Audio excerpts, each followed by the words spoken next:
اعوذ باللہ من الشیطان اللعین الرجیم بسم اللہ الرحمن الرحیم الحمد للہ وکفی وسلام علی عبادہ الذین اصطفی.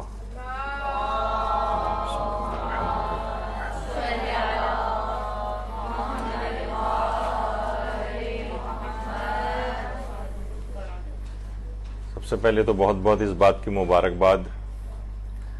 کہ اتنی مبارک دن ہمارا یہ درس واقع ہو رہا ہے. اگرچہ 9 ربیع الاول کل گزر چکی ہے، لیکن اس کے باوجود آج 10 تاریخ ہے یہاں پر ربیع الاول کی، اور یہ دن بھی عید زہرہ کے اعتبار سے اگرچہ اس کی شہرت زیادہ نہیں ہے، خود علماء نے یہ بات کہی ہے، لیکن اس کے باوجود حضرت زہرہ سلام اللہ علیہا اللہم صلی علی محمد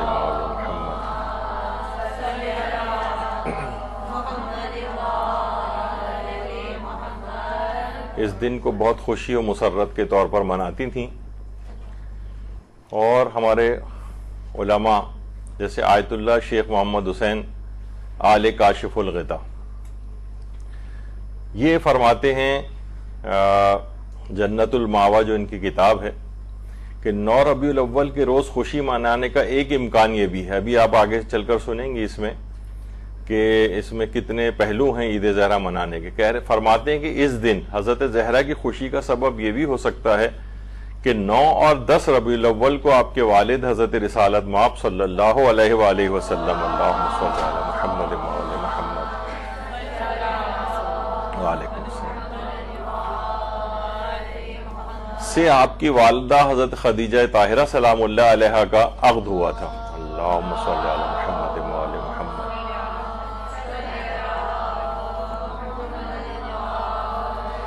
اور اس میں بھی یہ شک نہیں ہے کہ حضرت زہرہ ہر سال اس دن اس عظیم شرف و خیر کثیر پر فخر کرتے ہوئے خوشی اور مسرت کا اظہار فرماتی تھیں،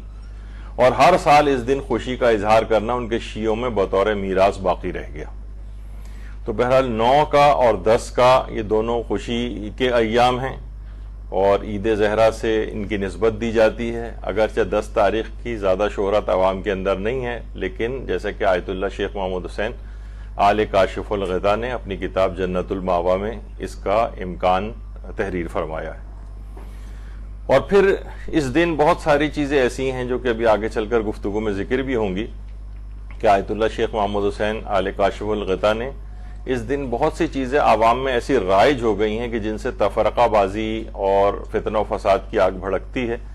اس سے اس کا رد کیا ہے، جو کہ ہمارے سارے علماء اور مجتہدین اس بات کو سخت ناپسند فرماتے ہیں. ابھی آگے چل کر اس کا بھی گفتگو میں ذکر ہوگا.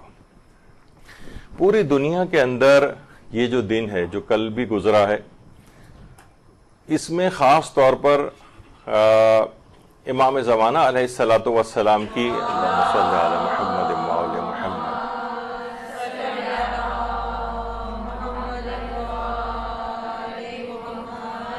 تنصیب ولایت کے اعلان کا دن اس کو شمار کیا جاتا ہے. تو پوری دنیا میں امام زمانہ علیہ السلام کی امامت کے پہلے دن ہونے کے اعتبار سے اس کو بہت زیادہ منایا جاتا ہے. علاقوں میں جلسے جلوس وغیرہ نکالے جاتے ہیں، امام سے لوگ اپنا تجدید عہد کرتے ہیں، اور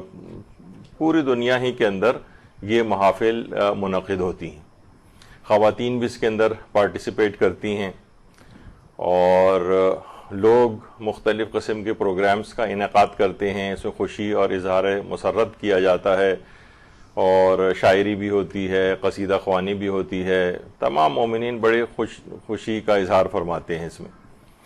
اور مٹھائیاں تقسیم کی جاتی ہیں. خوشی کے اظہار کی تمام چیزیں اور آپشنز کو اڈاپٹ کیا جاتا ہے. اور صرف یہی نہیں، ہمارے عوامی طور پر نہیں، ہمارے وہ بڑے بڑے علماء، مثلا آیت اللہ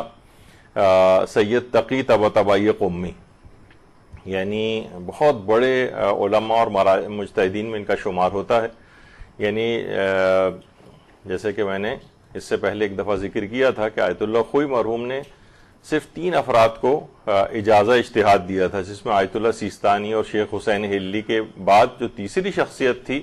جن کو اجازہ اجتہاد دیا تھا یا اجازہ روایت دیا تھا، وہ یہ آیت اللہ سید تقی طباطبائی قمی تھے. یہ خاص طور پر عید زہرا کے دن بڑی خوشی کا اظہار فرماتے تھے اور اس کی پوری تیاریاں کرتے تھے، خود سے لوگوں کے لیے کھانے وغیرہ بنانا یا خوشی و مسرت کے اظہار کے طور پر ان میں تقسیم کرنا، اس کا کام یہ خود کیا کرتے تھے۔ تو صرف عوامی طور پر نہیں بلکہ خواص میں بھی ہے۔ اور اسی طرح سے ایران میں تو باقاعدہ جو جشن بلوغ منایا جاتا ہے، جشن بلوغ یعنی بچیاں جس دن 9 سال ان کے مکمل ہوتے ہیں اور تو وہ اپنی رجسٹریشن کراتی ہیں، ایک بہت ہی پرشکوہ محفل ترتیب پاتی ہے۔ پچھلے دروس میں نے جشن بلوغ کے سلسلے میں جو یہاں پر کبھی منعقد ہوئے تھے دروس، اس کے اندر کافی تفصیل سے ان چیزوں کا وہ کیا تھا کہ ایران میں یہ چیزیں بڑی خصوصیت کے ساتھ منائی جاتی ہیں۔ تو اس دن کے لیے وہ 9 ربیع الاول کے دن کو چوز کیا جاتا ہے بہت سی جگہوں کے اوپر، کہ بچیاں یعنی 9 ربیع الاول کے روز یعنی جو اس کے ارد گرد یا اسی دن بالغ ہوئی ہیں تو ان کے لیے جشن بلوغ کا اہتمام اس دن کی مناسبت اور عید کے لحاظ سے بھی کیا جاتا ہے۔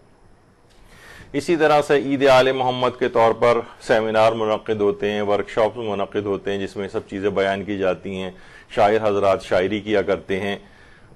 اور کچھ ہمارے علماء ایسے ہیں کہ اس دن کی خاص عظمت کے اظہار کے طور پر، جیسے کہ آیت اللہ امام قانی، آیت اللہ عبداللہ امام قانی، یہ بہت ہی بڑے تنقیح المقال فی علم الرجال کے نام سے جو ان کی کتاب بہت ہی مشہور ہے، اور میرۃ الرشاد کے نام سے جو ہے ان کا ایک وصیت نامہ بہت مشہور ہے۔ تو ان کی جو ایک اور کتاب ہے مخزن المعانی، اس میں انہوں نے باقاعدہ اس چیز کو لکھا ہے کہ ان کے متعلق یہ بات آئی ہے کہ یہ اپنے اس کام کو جو یہ کر رہے تھے کتابوں وغیرہ کی تالیف کا بھی، تو وہ 9 ربیع الاول کی رات کو انہوں نے اور تمام کام جو ہے اپنے موقوف کر دیے تھے، اور اپنے آپ کو اپنے اہل و عیال کے ساتھ، جیسے کہ اس کے اندر آتا بھی ہے، ابھی آگے چل کر بھی ذکر کریں گے ہم، کہ اپنے اہل و عیال کے ساتھ انسان وقت گزارے، ان کے ساتھ خوشی و مسرت کا اظہار کرے۔ تو انہوں نے اپنے تمام اس کتاب کے اندر یہ بات موجود ہے کہ اپنے تمام کام کو یہ روک دیا کرتے تھے، اور اس رات کو جو ایک عظیم ترین یہ رات ہے 9 ربیع الاول کی رات، اس میں اپنے اہل و عیال کے ساتھ جو ہے وہ مصروف ہو جاتے تھے، اور خوشیوں میں ان کے ساتھ خوشی کا اظہار کرتے تھے، اور تمام کاموں کو موقوف کر دیا کرتے تھے۔ آیت اللہ شیخ عبداللہ امام قانی۔ اسی طرح سے میرزا قمی، مرزا ابو القاسم قمی، جو بھی آپ میں سے زیارات کے لیے ایران گیا ہے تو اس نے دیکھا ہوگا کہ وہاں پہ قبرستان شیخہ کے نام سے ہے، جو کہ حرم معصومہ قم سلام اللہ علیہ، اللہم صلی علی محمد و آل محمد۔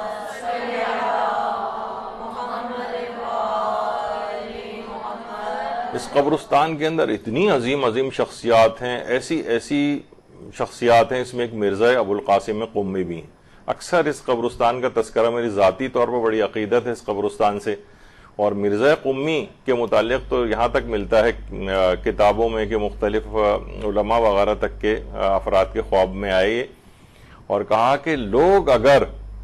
صرف میری قبر پہ بھی آ کر اپنی حاجات کو طلب کریں تو میں ان کی تمام حاجات کو قبول کروا دوں، لیکن کیونکہ اس میں استخفاف ہوتا ہے معصوم قوم کا اور امام رضا علیہ السلام کا، اس وجہ سے میں اس کام کو نہیں کرتا۔ ورنہ یہ کوئی مشکل نہیں کہ جتنے بھی لوگ یہاں پر اپنی حاجات لے کر آتے ہیں وہ فقط معصوم قوم تو چھوڑیے، امام رضا کی عظمت تو چھوڑیے، تو بہت زیادہ بلند ہے، یہ ان کے غلاموں کا غلام بھی تمام لوگوں کی حاجات کو قبول کروا سکتا ہے۔ یہ مرزا ابو القاسم قمی، اللہم صلی علی محمد و آل محمد۔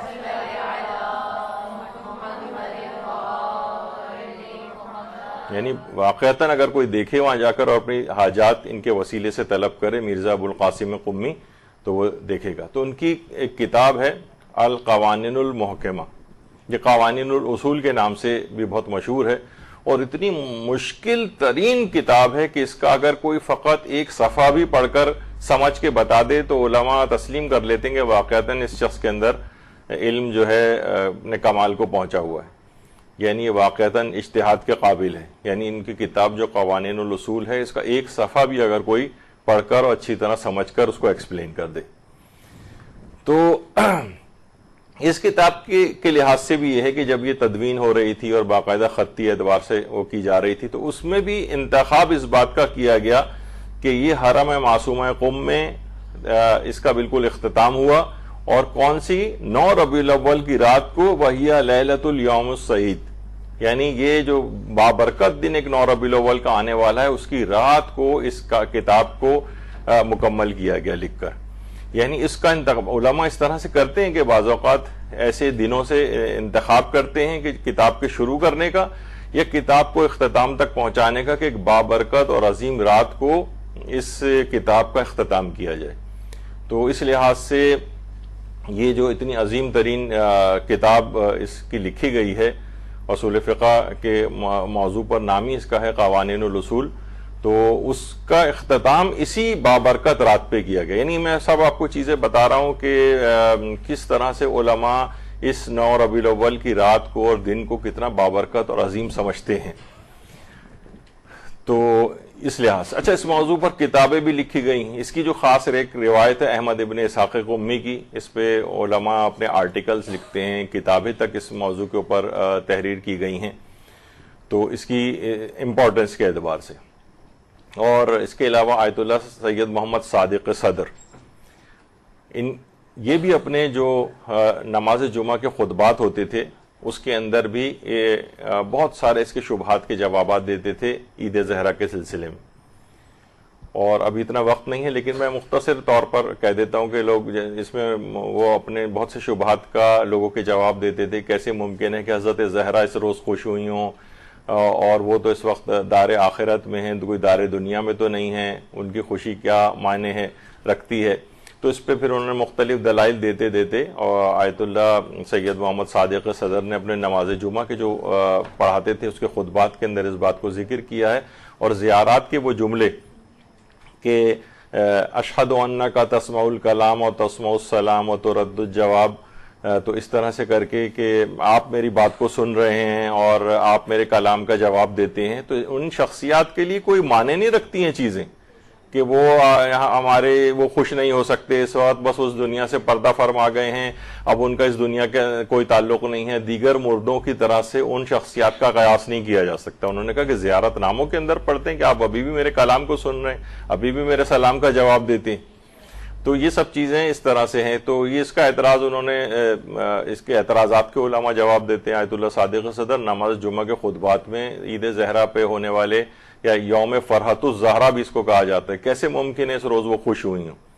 کیسے ممکن ہے حضرت زہرا کی خوشی کا دن ہو؟ تو اس کے جوابات علماء اس انداز سے دیتے رہے۔ تو عام عوام کے طور پر بھی بہت خوشی اور مسرت کا اس دن کے میں اظہار کیا جاتا ہے۔ اور اس کے علاوہ جو دائیں طرف ہیں یہ آیت اللہ سیستانی کے چھوٹے بھائی ہیں، آیت اللہ سید محمود سیستانی۔ یہ تقریباً 30 سال پہلے ان کا انتقال ہو چکا ہے، اور یہ اس وقت مشہد مقدس میں تھے۔ امام رضا علیہ الصلوۃ والسلام، اللہم صلی علی محمد وعلی محمد۔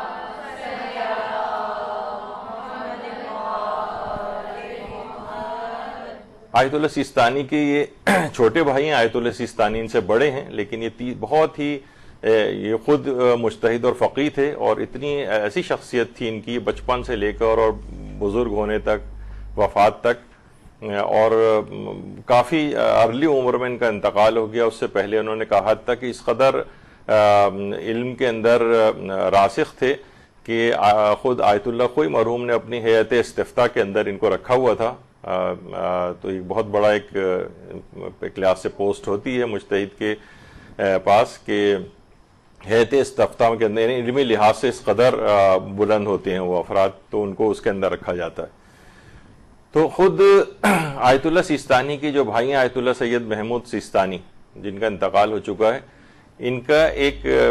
آڈیو بھی اس سلسلے میں جو انہوں نے پوری یوم فرحت الزہرا پر پورا ایک روایت احمد ابن اسحاق قمی بہت تفصیل کے ساتھ انہوں نے پیش کی۔ اتنا وقت ہمارے پاس نہیں تھا، وہ ہمیں دیر سے موصول ہوئی، لیکن اس کو ترجمے کے ساتھ کچھ دنوں کے اندر انشاءاللہ ہم اپلوڈ کر دیں گے کہ خود آیت اللہ سید محمود سیستانی، آیت اللہ سیستانی کے اپنے بھائی جو خود فقیہ تھے، انہوں نے یہ عید زہرا کی جو روایت ہے احمد ابن اسحاق قمی کی، اس کو بہت تفصیل کے ساتھ اپنے ایک بیان کے اندر پیش کیا۔ اس زمانے میں ویڈیوز وغیرہ کا بننے کا اتنا وہ نہیں تھا، رواج بھی نہیں تھا، اور 30 سال پہلے آج سے تو ہمارے پاس آڈیو اس کی کلپ ہے، لیکن وہ انشاءاللہ ہم اس کو ترجمہ کے ساتھ جو ہے کچھ دن میں اس کو لے کر آئیں گے۔ یہ صرف بتانے کے لیے ہے کہ علماء اس کو بیان کرتے ہیں، کتابیں لکھی جاتی ہیں، آرٹیکلز لکھے جاتے ہیں اس دن کی اہمیت کے طور پر۔ اور ایک مناسبت بہرحال ایک یہ بھی ہے، بہت سے لوگ اس پہ اعتراض بھی کرتے ہیں کہ آپ عید زہرا کے روز آیت اللہ سیستانی کی پروپوگیشن کیوں کرتے ہیں کہ وہ اس دن پیدا ہوئے؟ تو یہ ان کا یہ غلام، ان کا یہ خادم حضرت زہرا کا، ان کی اولاد میں سے یہ عظیم شخصیت جس نے اتنے کارنامے انجام دیے، ایک مماثلت ایک اس طور پر کہ یہ بھی اسی مبارک دن پیدا ہوا ہے۔ آیت اللہ سیستانی کا یوم پیدائش بھی ہے 9 ربیع الاول کے روز، یعنی عید زہرا کے روز ہی آیت اللہ سیستانی کی پیدائش ہوئی۔ اچھا، اب وہ جو روایت ہے جس کا بھی ہم تذکرہ کر رہے ہیں کہ احمد ابن اسحاق قمی کیوں یعنی شہرت رکھتی ہے یہ چیز کہ حضرت زہرا کی خوشی کا دن ہے، تو احمد ابن اسحاق قمی جو امام حسن عسکری علیہ السلام کے صحابی تھے، اللہم صلی علی محمد و علی محمد،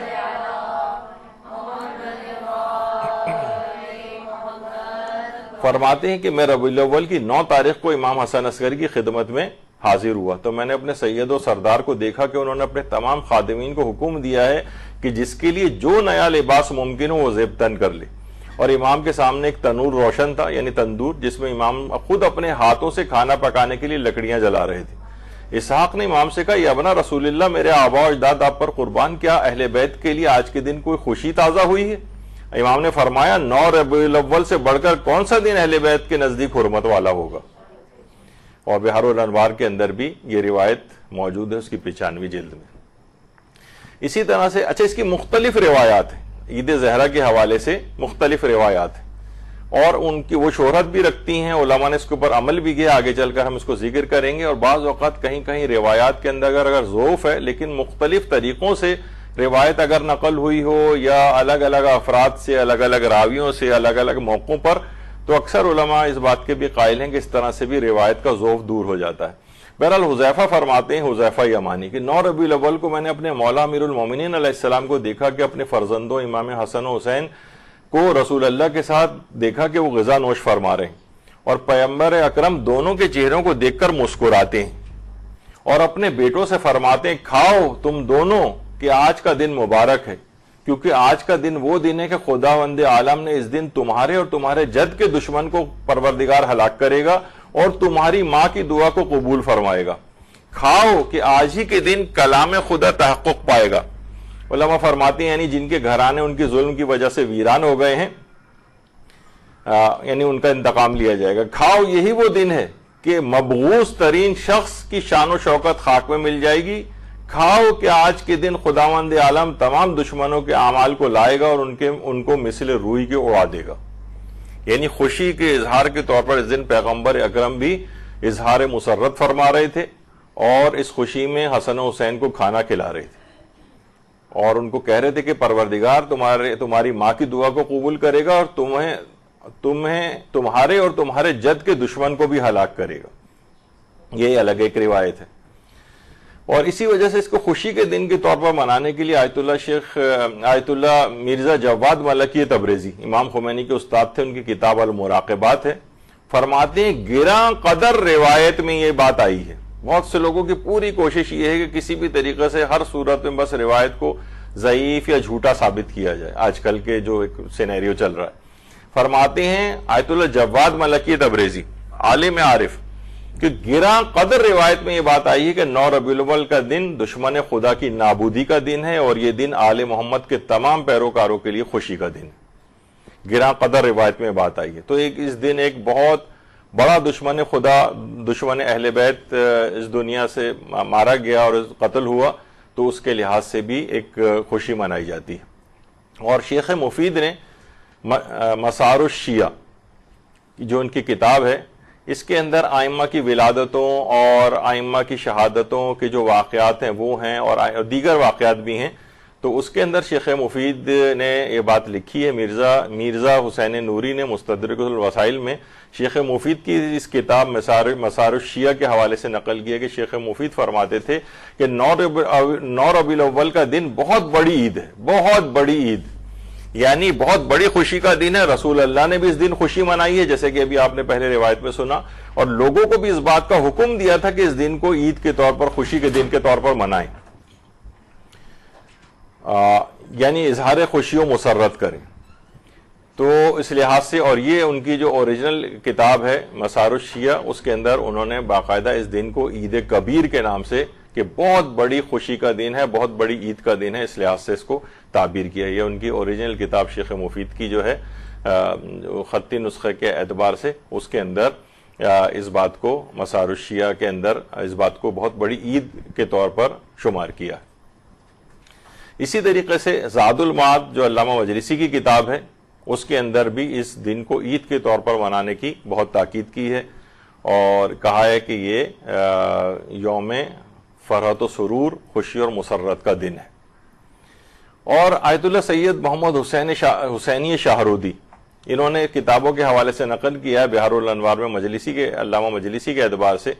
کہ اس دن کو عید کا دن شمار کیا ہے. بلکہ فرماتے ہیں کہ ابن طاووس جو ہمارے بہت بڑے عالم گزرے ہیں, انہوں نے فرمایا ہے کہ کتابوں کی تحقیق سے یہ بات پتہ چلتی ہے کہ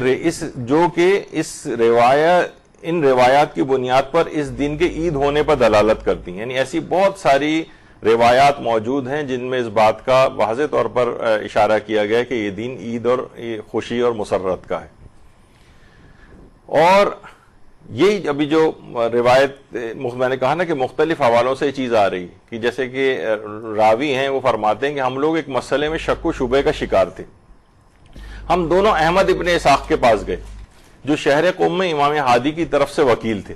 ان کے گھر پہنچے اور دروازہ کھٹکھٹایا تو معلوم ہوا کہ احمد ابن اسحاق ارکان عید بجا لا رہے ہیں.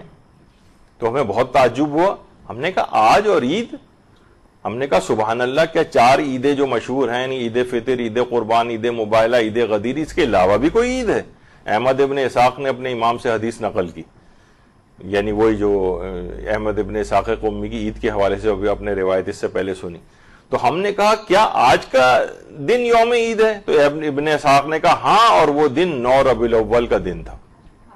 یعنی اس لحاظ سے بھی, یعنی مختلف روایات کے اندر یہ مستقل یہ چیز آ رہی ہے. پھر روایت اور آگے چلتی ہے تو اس میں ایک اقتباس یہ بھی آتا ہے کہ اللہ نے رسول خدا سے فرمایا کہ مجھے اپنے عزت و جلال کی قسم ہے, ہر وہ شخص جو اس دن 9 ربیع الاول کے دن یعنی عید مناتا ہے, اگر وہ اپنے رشتہ داروں کے حق میں شفاعت کرے گا تو میں اس کی شفاعت کو قبول کروں گا.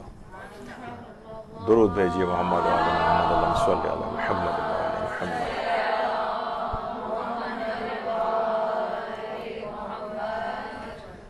اور لوگ جو عام طور پہ کہتے ہیں کہ بھائی, عام طور پہ ہے, بعض اوقات بہت سے علماء بھی یقیناً ان کا نظریہ اس لحاظ سے نہیں ہوگا, لیکن کہتے ہیں کہ نہیں بھائی امام حسین کو کبھی الوداع نہ کہیں.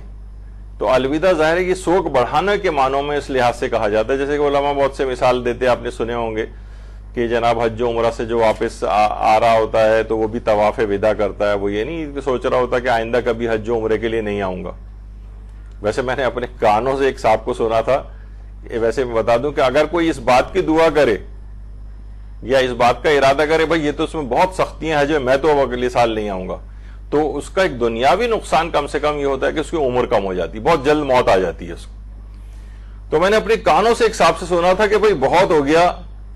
میں تو اب میں نے سوچ لیا کہ آئندہ کبھی اب نہیں آؤں گا یہاں پر. یعنی لوگوں نے پھر ان کو احساس دلایا, پھر بیچارے کو بتایا کہ بھائی اس قسم کے جملے نہ کہیں, عمر کم ہو جاتی. اور ایک صاحب تو اس قدر پریشان ہوئے تھے کہ احرام کی پابندی ایک بزرگ کو بھیج دیا تھا کسی نے, اور دیکھا کہ وہ برداشت نہیں کر سکے تو وہ احرام اتار کے انہوں نے ایک طرف رکھا اور ارلی فلائٹ کر کے واپس آ گئے وہاں سے بغیر حج کی. تو بہرحال اس طرح سے بھی ہوتے ہیں, لیکن عام طور پر ہم یہ دیکھتے ہیں کسی شخص کا یہ چیز نہیں ہوتی کہ وہ الوداع اس طور پہ امام حسین کو کہہ رہا ہے, سوگ بڑھا رہا ہے کہ اب وہ مثلاً اب اگلے سال بس اب چند دن بعد ہی اگر کوئی شب جمعہ آ رہی ہوتی تو وہی شخص پھر زیارت پڑھ رہا ہوتا ہے اور پھر آنسو بہا رہا ہوتا ہے. تو اسی طرح سے زیارت وداع پڑھی جاتی ہے اور سلام آخر پڑھے جاتے ہیں وغیرہ. تو یہ جو سوگ بڑھایا جاتا ہے 9 ربیع الاول کے روز, اس میں صرف یہ معنی, اچھا ایک صاحب نے تو یہ تک کہا جب سوگ بڑھانے کی روایت آئی تو ہمارے جو پوسٹیں مدرسے کی لگتی ہیں تو کہہ رہے ہیں جب انہوں نے کہا سوگ بڑھانے کا حکم ہے تو سوگ کم کیوں کیا جا رہا ہے, تو اور بڑھانا چاہیے. انہوں نے کہا بھائی سوگ بڑھانا ایک محاورے کے طور پر ہوتا ہے, بڑھانے کے معنی ہوتے ہیں ہٹا دینا, منت بڑھانا جس طرح سے کہا جاتا ہے, ایک الگ بڑھانے سے مراد اضافہ کرنا نہیں ہے یہاں پر. تو لوگ مختلف ہیں اس میں. تو یہی ہے کہ بہت ساری چیزیں ہمارے استاد محترم کے بھی چند دن پہلے ایک مجلس آئی تو اس میں انہوں نے اس بات کو، علامہ صادق حسن صاحب قبلہ، انہوں نے اس بات کو کہا کہ اس کے یہ معنی نہیں ہوتے، بلکہ یہ ہوتے ہیں کہ بھائی ہم جس اعتبار سے اب مکان ہم نہیں خریدتے ہیں اور مکان شادیاں نہیں کرتے ہیں، برتھ ڈے پارٹیز میں نہیں جاتے ہیں، بہت ساری انہوں نے ایک لسٹ جو گنوائی کہ سب ہمارے ہاں ایک کلچر ہے. اور یہی وجہ ہے کہ جیسے میں نے ایک دفعہ آیت اللہ حافظ بشیر نجفی کا بھی آپ کی خدمت میں پیش کیا تھا قول، کہ میں کہہ رہے ہیں یہاں پر کتنی ہی قوموں کے افراد میں دیکھتا ہوں، لیکن جو جذبہ، جو چیز واقعتاً ہمارے انڈیا اور پاکستان کے اندر عزاداری میں اور کسی قوم میں، حتیٰ کہ ایرانیوں اور عراقیوں تک میں وہ چیز نظر نہیں آتی. بلکہ بہت سے علماء تو یہاں تک قائل ہیں ایران اور عراق کے بھی کہ یعنی عزاداری واقعتاً پاکستانیوں اور ان انڈینز وغیرہ سے سیکھنی چاہیے ہمیں. تو اس حد تک یہاں پر تقدس ہے چیزوں کا. وہاں پر یہ ہوتا ہے کہ بس عاشورے تک کا اہتمام ہوتا ہے، اس کے بعد عام دنوں کی طرح سے تقریباً شمار ہو جاتا ہے.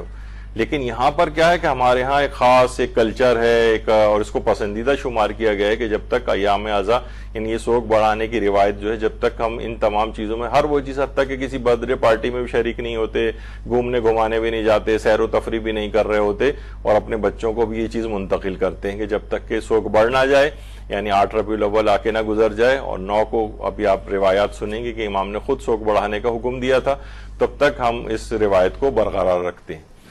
تو بہرحال یہ سب چیزیں اس طرح سے آئی ہیں. روایت میں بھی آئی ہے کہ حضرت مختار نے جب ظالموں کے سر امام سجاد علیہ السلام کی خدمت میں بھیجے تھے، اللہم صلی علی محمد و آل محمد، تو معتبر روایت میں یہ بات آئی ہے کہ ہاشمیات یعنی بنو ہاشم کی خواتین نے سوگ بڑھا دیا تھا، سیاہ لباس اتار دیے تھے اور زینت کی تھی. تو انہوں نے بھی کوئی یہ نہیں کہ امام حسین کو بھلا دیا تھا، معاذ اللہ کہا جاتا کہ نہیں الوداع کسی صورت نہ کہا جائے، الوداع کا لفظ ہی نہ لایا جائے، نہیں یہ کسی اور معنوں میں اس شدت کے ساتھ ہم عزاداری کا سلسلہ روک دیں گے، کیونکہ ہمیں زندگی کے اپنے کام بھی آگے بڑھانے ہیں، شادیاں بھی کرنی ہیں، مکان بھی خریدنے ہیں، خوشیاں بھی منانی ہیں، جو ایک طور طریقہ ہے، تو اتنی شدت عزاداری میں نہیں ہوگی، یہ مفہوم ہوتا ہے اس کا، نہ کہ امام حسین کو اگلے سال تک الوداع کہہ رہے ہیں. خیر، کیونکہ روایتوں میں آئی ہے، ہمارے امام رضا علیہ السلام فرماتے ہیں صلی اللہ محمد و آل محمد، اگر تم چاہتے ہو جنت میں ہمارے ساتھ درجہ پا کر خوشحال رہو تو ہمارے غم پر غمگین رہو اور ہماری خوشی پر خوش رہو. یعنی جب انہوں نے جیسا حکم دیا ہے، اس پہ بہت ہمارے پچھلے سال تفصیل سے بات چیت آ چکی ہے کہ یعنی لوگ کہتے ہیں بھائی یہ تو کوئی بٹن دبانے کی طرح سے معاملہ تھوڑی ہوتا ہے، یہ تو انسان کے جذبات ہیں. تو ہم بھی یہ کہتے ہیں کہ جناب یہ یعنی ہمارے جذبات بھی شریعت اور یہ حکم امام کے تابع ہیں. جب انہوں نے کہا خوشی مناؤ، بلکہ بعض اوقات تو یہ ہوتا ہے کہ ہمارا دل بڑا جامع ازداد ہے. عید خوشی کا دن ہے، یعنی اس دن خوشی منانے کا بھی حکم ہے، لیکن اسی دن زیارت امام حسین پڑھنے کا بھی حکم ہے. زیارت امام حسین الگ سے عید کے دن کے اعتبار سے الگ سے ایک زیارت آئی ہے، شب قدر کی زیارت الگ مخصوص آئی ہے. اسی طرح عید کے دن کی الگ سے زیارت آئی. جب امام حسین کی زیارت اس دن پڑھیں گے تو کیا آنکھوں سے آنسو نہیں ہوں گے آپ کے؟ خوشی کا دن بھی ہے اور ایک لحاظ سے ان کی زیارت پڑھتے ہوئے آنکھوں سے آنسو بھی آتے ہیں. ایک دفعہ ہم نے پچھلے درس جو عید زہرا کا ہوا تھا تو اس میں یہ والی مثال پیش کی تھی کہ کسی شخص کی شادی ہو رہی ہوتی تو اس کے لیے خوشی کا دن ہوتا ہے وہ، لیکن اسی دن اپنے مثلاً مرحوم والدین کو یاد کر کے روتا بھی. یعنی یہ دل ہمارا جامع ازداد ہے، 1 منٹ کے اندر اس میں خوشی بھی ہوتی ہے، عین اسی وقت غم مناتے وقت یعنی خوشی منا رہا ہے اسی وقت غم کی بھی کیفیت اس پر آ جاتی. تو بہت ساری چیزیں اس طرح سے ہیں کہ جناب 30 دن جس طرح سے ہم نے روزے رکھے ہوتے ہیں، بعض اوقات اب میدا اور ہر چیز عادی ہو گئی ہے تو ایک اگلے دن اور بھی روزہ رکھنے کو، لیکن کہا جاتا نہیں اگلے دن روزہ رکھنا حرام ہے، بلکہ کچھ نہ کچھ اس دن ضرور کھایا جائے. تو اپنی فطرت کو انسان تبدیل کر دیتا ہے حکم خدا کے سامنے. تو خوشی میں خوش اور غم میں غمگین. تو اب کیونکہ اہل بیت اس دن خوش ہوئے ہیں، ہمارے پاس روایات ہیں، تو ہمیں اس لحاظ سے خوشی کا دن منانا ہے. اور پیغمبر اکرم صلی اللہ علیہ وآلہ وسلم اللہم صلی علی محمد و آل محمد فرماتے ہیں کہ بے شک اللہ فاطمہ کی ناراضگی سے ناراض اور فاطمہ کے خوش ہونے سے راضی ہو جاتا ہے. تو اب کتنی زبردست ہمارے پاس ایک وہ ہے کہ ہم حضرت زہرا کی خوشی میں خوش ہو کر وہ ہم سے راضی اور خوش ہو جائیں، اور اللہ بھی اس بہانے ہم سے راضی اور خوش ہو جائے. تو اس لحاظ سے خوشی منانے کی بڑی تاکید آئی ہے. اور حضرت ابن عباس سے مروی ایک روایت ہے کہ اہل جنت جب جنت میں چلے جائیں گے تو ایک ایسا نور دیکھیں گے جس سے پوری جنت منور ہو جائے گی. وہ لوگ اللہ سے کہیں گے پروردگار تو نے اپنی کتاب جو تو نے حبیب پہ نازل فرمائی ہے اس میں تو فرمایا تھا کہ لا یرون فیہا شمسا ولا زمہریرا, نہ آفتاب کی وہ گرمی دیکھیں گے نہ سردی دیکھیں گے, پھر یہ روشنی کہاں سے آ گئی؟ تو اللہ جواب دے گا سنو اہل جنت, نہ یہ سورج کی روشنی ہے نہ چاند کی چاندنی ہے, بلکہ علی و فاطمہ کو کسی پر تعجب ہوا ہے, کسی بات پر وہ مسکرائے ہیں, ان کی مسکراہٹ سے جنت کی فضا منور ہو گئی. اللہم صلی علی محمد وعلی محمد.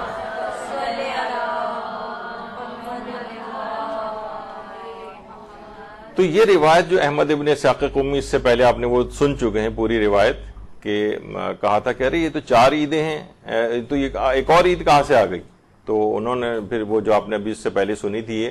کہ یہ جو ہے آج کا دن عید کا دن ہے, اہل بیت اطہار کے لیے سب سے افضل عید شمار ہوتی ہے. تو یہ جو روایت ہے اس کے متعلق آپ کی کیا رائے ہے؟ آیت اللہ سید علی حسینی میلانی, ان سے یہ سوال پوچھا گیا تو انہوں نے جواب میں تحریر فرمایا کہ روایت احمد ابن اسحاق قمی علماء کے نزدیک مقبولہ روایت ہے جس پر علماء نے عمل بھی کیا ہے. یہ دو دیکھیے علماء کے جو جملے ہوتے ہیں مختصر ہوتے ہیں لیکن اس کے پیچھے ایک بڑی ڈیٹیل ہوتی ہے. مثلا مقبولہ روایت انہوں نے کہا ہے کہ بعض اوقات یہ ہوتا ہے کہ روایت کے اندر کوئی ضعف ہوتا ہے, یعنی مثلا کہ کوئی راوی مجہول ہے, کوئی راوی مثلا ناقابل اعتبار بیچ میں آ گیا ہے, لیکن اتنے حوالوں سے وہ روایت آ رہی ہوتی ہے اور علماء میں ایک شہرت کا درجہ رکھ لیتی ہے, اور علماء اس روایت کے مطابق عمل کرتے آئے ہیں. جیسے کہ ابھی آگے چل کر آپ دیکھیں گے عمل علماء کیا کرتے آئے ہیں. مثلا اس دن کے میں جو غسل ہے اس کے استحباب کے اکثر علماء قائل ہیں. موجودہ مراجع اس کو رجاء مطلوبیت کی نیت سے کہتے ہیں, لیکن سابقہ علماء نے اس کو اسی روایت احمد ابن اسحاق کو دلیل بنایا ہے کہ اس لحاظ سے اس کے اعتبار کے اوپر. تو انہوں نے فرمایا کہ یہ مقبولہ روایت ہے. مثلا میں آپ کو اور بتاؤں کہ امام خمینی علیہ الرحمہ نے جو ولایت فقیہ کا نظریہ جس روایت پہ بنایا ہے اس کا نام ہی ہے مقبولہ عمر ابن حنظلہ. عمر ابن حنظلہ کی یعنی مقبولہ روایت ہے, یعنی سند کے اعتبار سے اس کے اندر ضعف ہے لیکن علماء اس پر عمل کرتے آئے ہیں. اس وجہ سے انہوں نے بڑی اہم دلیل کے طور پر اس روایت کو پیش کی, اس کو بھی مقبولہ کہا ہے. اور عمل کے معنی یہی ہیں کہ اپنے اس کے مطابق فتاوے دیے ہیں, ابھی آگے چل کر ان کا ذکر آئے گا. تو اس لحاظ سے اس روایت کی ایک الگ اہمیت ہے. اور یہی مسئلہ آیت اللہ سید محمد صادق روحانی سے بھی یہ بات پوچھی گئی ہے, تو انہوں نے بھی تفصیل سے یہی بات اپنے فتوے کے اندر بیان کی کہ بہت ساری روایات کے اندر یہ بات آئی ہے اور ان کے اوپر اعتماد کیا جاتا ہے. تو اس حوالے سے یہ دن خوشی اور مسرت کا دن ہے. اتنا وقت نہیں ہے کہ اتنی تفصیل کے اندر جائیں کہ فتاوے بہت زیادہ ہے ہمارے پاس آج. اچھا, 9 ربیع الاول کے حوالے سے یعنی علماء میں بھی پہلے تو یہ چیز سن لیں کہ ایک روایت ہے ہمارے پاس, یعنی 9 ربیع الاول کا تو تذکرہ نہیں ہے اس میں, لیکن یہ کہ حضرت مختار نے ابن زیاد اور دوسرے ملعونوں کے سر کو محمد حنفیہ کے پاس بھیجا اور محمد حنفیہ نے پھر ان سروں کو امام زین العابدین علیہ السلام کے پاس بھیجا. اللہم صلی علی محمد وعلی محمد.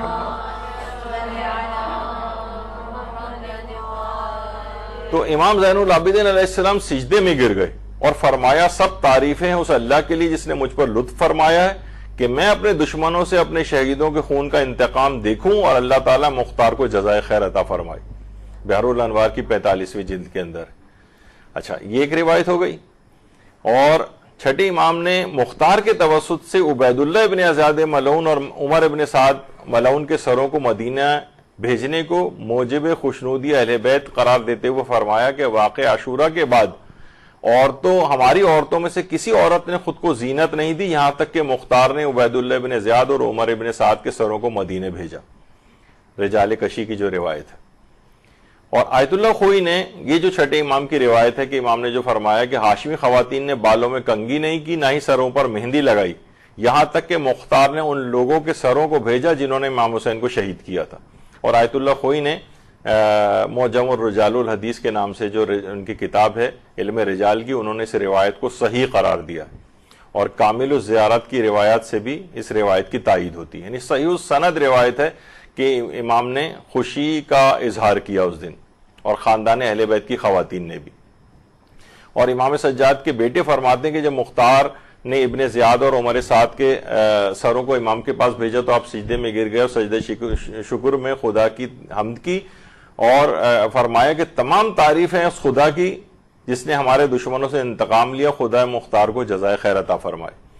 اب جو آیت اللہ سید جعفر مرتضی عاملی وہ یہ فرماتے ہیں، اچھا انہوں نے دونوں باتیں نقل کی، ماہ ربیع الاول کی 9 تاریخ کو عید منانے سے متعلق یہ بات کہی گئی ہے کہ اس دن عمر ابن سعد قتل ہوا ہے، یا پھر اس کا سر امام سجاد کی خدمت اقدس میں کوفے سے مدینے لایا گیا۔ یعنی بہت سے لوگ اس کی تواریخ کے اوپر بھی اعتراض کرتے ہیں کہ یعنی یہ یا وہ لوگ قتل ہوئے تھے اس روز، یا یہ کہ ان کے سروں کو 9 ربیع الاول کے روز جو ہے امام کی خدمت میں بھیجا گیا۔ تو انہوں نے یہ دونوں احتمال کا تذکرہ کیا ہے کہ یہ اس میں کیونکہ روایت بھی اس لحاظ سے چھٹے امام کی جو ہے معتبر ہے، وہ بھی نقل کی جاتی ہے، پھر مختار نے اسی دن اور اسی دن امام نے خوشی و مسرت کا اظہار کیا، تو ان دونوں احتمالات کو کہ یا تو وہ لوگ افراد اس دن قتل ہوئے ہیں، یا یہ کہ ان کے سروں کو امام کی خدمت میں بھیجا اور امام نے خوشی کا اظہار کیا اور اس کے بعد خاندان اہل بیت کی خواتین نے اپنے سوگ کو ختم کیا۔ یہ دونوں احتمالات ہیں۔ اور یہ بھی فرمایا انہوں نے اپنے ایک استفتاء میں آیت اللہ سید جعفر مرتضی عاملی نے کہ حضرت مختار کا امام حسین کے قاتلوں کو قتل کرنے سے، جن میں ایک عمر سعد بھی تھا، اہل بیت کی مصیبت کچھ کم ہوئی اور ان کے غم کی سوزش میں بھی کچھ کمی واقع ہوئی، لہٰذا کوئی عجیب بات نہیں ہوگی اگر 9 ربیع الاول کا دن وہ دن قرار پائے جس میں حضرت فاطمہ زہرا سلام اللہ علیہا خوش ہوئی ہوں۔ صلی علی محمد۔ اور اسی وجہ سے اہل بیت نے فرمایا تھا کہ واقع کربلا کے بعد کسی ہاشمی عورت نے آنکھوں میں سرما نہیں لگایا تھا، یہاں تک کہ انہیں امام حسین کے فاسق و فاجر اور ظالموں اور قاتلوں کے قتل ہونے کی خبر نہ مل گئی۔ اور جناب مختار کے قیام میں جس میں عظیم کام ہوا، ان کی کامیابی کی مبارکباد 9 ربیع الاول سے ظاہر ہونا شروع ہو گئی تھیں۔ یہ عید زہرا کے سلسلے میں ایک استفتاء کے جواب میں آیت اللہ شیخ جعفر مرتضی عاملی، کچھ ہی عرصے پہلے ان کا انتقال ہوا ہے، اور بہت ہی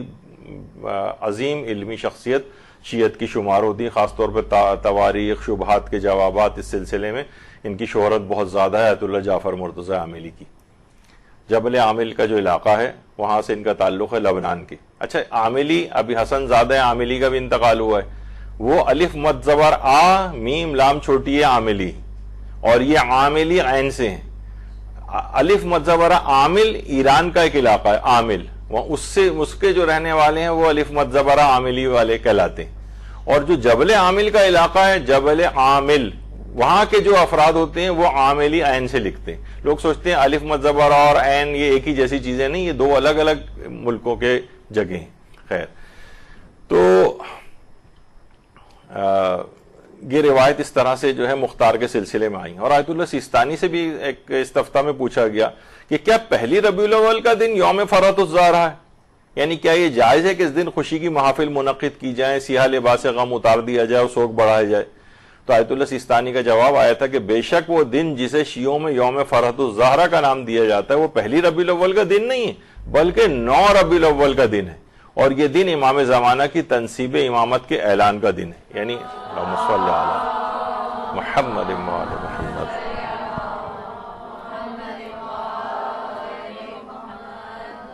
اور آیت اللہ شیخ جواد تبریزی، آیت اللہ شیخ جواد، ان کی کتاب الانوار الالہیہ فی المسائل الاعتقادیہ ہے، اس میں بھی ایک سوال پوچھا جس کا ہم نے ترجمہ کر کے بھی اس کی پوسٹ بنائی تھی۔ تو اس میں انہوں نے عید زہرا یعنی 9 ربیع الاول کے دن خوشی منانے کی کئی وجوہات ذکر کی۔ فرماتے ہیں کہ یہ دن 8 ربیع الاول کو امام حسن عسکری کی شہادت کے بعد 9 ربیع الاول کو امام مہدی کی امامت کا پہلا دن ہے، اور امام مہدی دشمنان حضرت زہرا اور دشمنان دین سے انتقام لیں گے۔ بعض تواریخ میں یہ بات بھی نقل ہوئی ہے کہ یہ دن قاتل امام حسین عمر ابن سعد ملعون کی موت کا دن بھی ہے، یعنی انہوں نے بھی اس بات کو تذکرہ کیا ہے کہ بعض تواریخ سے یہ بات پتہ چلتی ہے۔ بہرحال فرماتے ہیں ہر حال میں یہ دن شیعان اہل بیت کے لیے عمومی طور پر اور اہل بیت کے لیے خصوصی طور پر خوشی کا دن ہے، یعنی جو اس دن آپ ہی کی صفوں میں سے بہت سارے افراد اس دن کو منانے کو منع کرتے ہیں، اس دن خوشی کے اظہار کو منع کر رہے ہیں، غیر ضروری طور پر روایات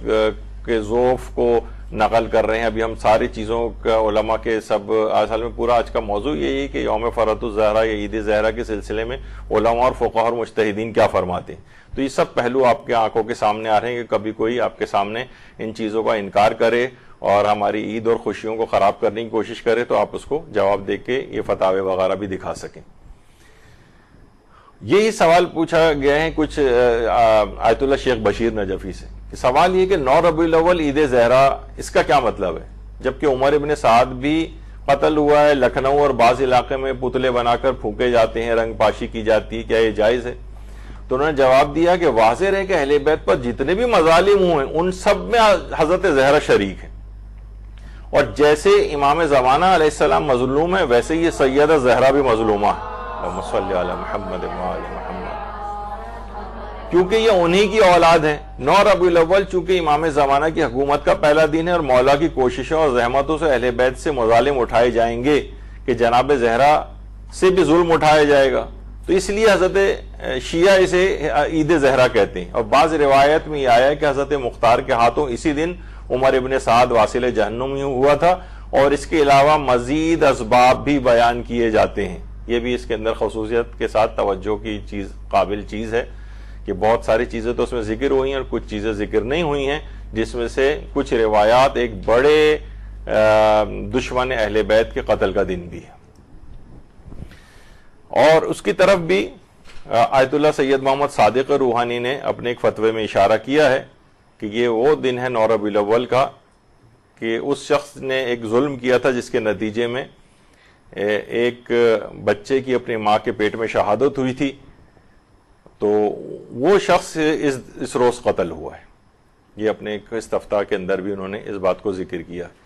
اور اس کو عید بقر بھی کہا جاتا ہے، اس لحاظ سے بھی انہوں نے ایک جو ہے وہ فتویٰ دیا ہے، اور اس میں یہی ہے کہ جس طریقے سے ظلم کے ساتھ اس ظالم نے شکم پہ حملہ کیا تھا اور اس کے نتیجے میں ایک بچے کی شہادت ہوئی تھی، تو وہ ظالم اس دن مارا گیا ہے اور اس کا پیٹ بھی اس دن جو ہے وہ پھٹا ہے۔ تو بہرحال اس لحاظ سے اس کے بہت سے جو نام ہیں ان میں کہ عید بقر بھی اس کو کہا جاتا ہے، اور ویسے یہ اس کے علاوہ یہ امام زمانہ علیہ السلام کی تنصیب امامت کا پہلا دن بھی، یہ بھی انہوں نے بھی، تو اس کی جو بہت ساری چیزیں ہیں یہ اس کی مناسبتیں اس دن جمع ہیں۔ اور آیت اللہ سید محمد علوی گرگانی یہ بھی فرماتے ہیں کہ عید زہرا 9 ربیع الاول کے دن ہے، اس دن خوشی منانا بہت اچھا ہے، اور بعض روایات اس دن کے عید ہونے پر بھی دلالت کرتی ہیں، عید ہونے پر۔ اور صاحب جواہر الکلام آیت اللہ شیخ محمد حسن جو صاحب جواہر الکلام کے نام سے مشہور ہیں اور بہت ہی عظیم علمی ہماری شخصیت ہیں اور بہت ہی دقیق نگاہ رکھتے ہیں، بہت محتاط رویہ رکھتے ہیں صاحب جواہر۔ ان کی جو کتاب ہے جواہر الکلام فی شرح شرائع الاسلام، محقق ہلی کی کتاب شرائع الاسلام، اس کی انہوں نے شرح لکھی ہے جواہر الکلام کے نام سے۔ اس میں 9 ربیع الاول کی فضیلت میں فرماتے ہیں کہ اسناد سے پیغمبر سے یہ روایت احمد ابن اسحاق قمی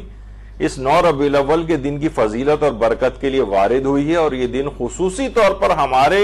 لیے اور ائمہ معصومین کے لیے عید اور خوشی کا دن ہے۔ یہ سب دیکھیں مراجع نے ایک ہی بات کہہ رہے ہیں کہ یہ عید اور خوشی کے دن کے طور پر، ابھی جن کا آپ نے سنا تھا آیت اللہ شیخ جعفر مرتضی عاملی کا، وہ فرماتے ہیں کہ یہ دن یوم فرۃ الزرع ایک بہت بڑی خوشی اور کامل خوشی کا دن ہے۔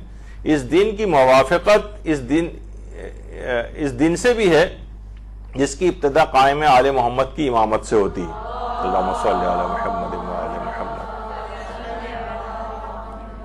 کیونکہ وہ حقیقی طور پر سید الشہداء کے خون کا بدلہ لینے والے حقیقی طالب ہیں، اور وہ اولیاء خدا کے لیے باعث عزت اور دشمنان حق کو ذلیل و رسوا کرنے والے ہیں۔ یہ دن بلا شک و شبہ قلب حضرت زہرا کو اور تمام مومنین کے دلوں کو شاد کرنے کا دن ہے۔ تو یہ ایک بہت اہم بات ہے، اور خود آیت اللہ سید شیخ محمد صافی گل پائگانی، ان سے بھی یہ چیز سوال پوچھا گیا ہے کہ یہ 9 ربیع الاول کے دن خوشی وغیرہ جو منائی جاتی ہے اور اس دن کو عید زہرا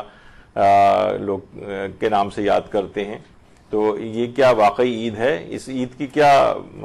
متعلق آپ کیا کہیں گے؟ تو انہوں نے فرمایا کہ مفاتیح الجنان میں اس مہینے کے جو اعمال ہیں اس کے اندر 9 ربیع الاول کے اعمال جو ہیں آپ اس کا مطالعہ کر لیں، یعنی مختصر جواب دیا ہے۔ تو اب شیخ عباس قمی نے کیا کہا ہے مفاتیح الجنان کے اندر وہ دیکھ لیں، جس کی طرف آیت اللہ شیخ صافی گل پائگانی نے کہا ہے۔ اب شیخ عباس قمی مفاتیح الجنان میں فرماتے ہیں آج کا دن بہت بڑی عید ہے، کیونکہ مشہور قول یہی ہے کہ آج کے دن عمر ابن سعد واصل جہنم ہوا ہے، جو میدان کربلا میں امام حسین کے مقابلے میں یزیدی فوج کا سپہ سالار تھا۔ روایت ہوئی ہے کہ جو شخص آج کے دن راہ خدا میں خرچ کرے اس کے گناہ معاف کر دیے جائیں گے۔ نیز یہ کہ آج کے دن برادر مومن کو دعوت طعام دینا، اسے خوش و شادمان کرنا، اپنے اہل و عیال میں خرچ میں فراخی کرنا، عمدہ لباس پہننا، خدا کی عبادت کرنا اور شکر بجا لانا سبھی امور مستحب ہیں۔ آج وہ دن ہے جس دن رنج و غم دور ہوئے ہیں، اور چونکہ ایک دن قبل امام حسن عسکری کی شہادت ہوئی، لہٰذا آج امام عصر کی امامت کا پہلا دن ہے، لہٰذا اس کی عزت اور زیادہ بڑھ جاتی ہے۔ یہ مفاتیح الجنان میں یعنی آپ نے دیکھا کہ انہوں نے سوال پوچھا گیا عید زہرا کے متعلق، تو انہوں نے کہا اس مہینے کے جو اعمال شیخ عباس قمی نے تحریر کیے وہاں پر جا کر اس کی تفصیل پڑھیں۔ جب ہم شیخ عباس قمی کی مفاتیح الجنان پر آئے تو انہوں نے یہ پوری تفصیل بیان کی ہے، یعنی اس لحاظ سے آیت اللہ صافی گل پائیگانی نے اس کے اوپر اعتماد کا اظہار کیا کہ شیخ عباس قمی نے جو باتیں لکھی یہ سب باتیں بالکل ٹھیک ہیں۔ اسی طرح سے آقا شیخ ابراہیم کفمی، علامہ کفمی کے نام سے مشہور ہیں، اور دعاؤں اور عملیات وغیرہ اس سلسلے میں ان کی شہرت بہت زیادہ ہے۔ انہوں نے بھی 9 ربیع الاول کا دن اظہار خوشی اور جشن کا دن قرار دیا۔ فرماتے ہیں اپنی کتاب میں صفحہ 270 پہ کہ 9 ربیع الاول کا دن بہت شرف و فضیلت کا حامل ہے، بہت عظیم منزلت و مقام رکھتا ہے۔ اس دن کو خوشی و سرور کے اظہار اور جشن کے طور پر منایا جائے، مومنین پر انفاق کیا جائے، اہل و عیال پر خرچ کیا جائے، خوشبو لگائی جائے، نیا لباس پہنا جائے، اور مستحب ہے کہ اس دن کو عبادت خدا اور شکر گزاری کے ساتھ گزارا جائے۔ آیت اللہ جسے کہا جائے ان کو کہ علامہ ابراہیم کفمی،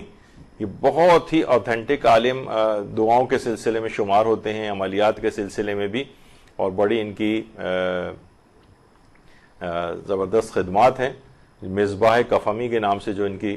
کتاب ہے جو کہ مشہور ہے، تو اس کے اندر انہوں نے اس بات کو لکھا ہے۔ آیت اللہ شیخ یوسف ثانوی، ان کا بھی کچھ ہی عرصے پہلے انتقال ہوا ہے۔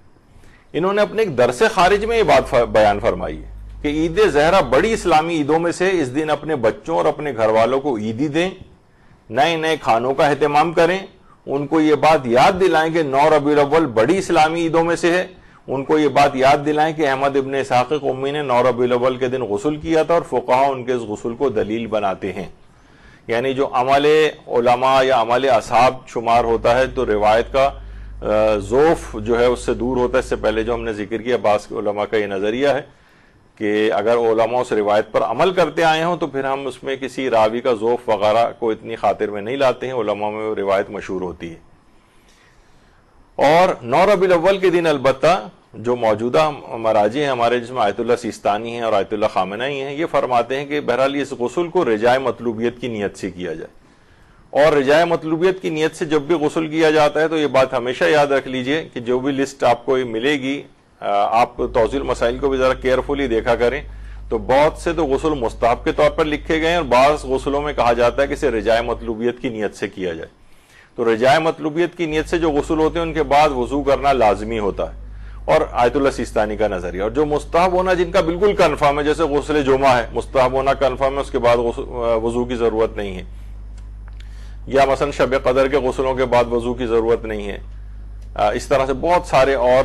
جو غسل ہیں ان کے بعد پوری ایک لسٹ ہے ان کی بھی، لیکن رجاء مطلوبیت والی لسٹ بھی کافی، ان سب کے بعد وضو کرنا ہوتا ہے۔ اور رہبر معظم تو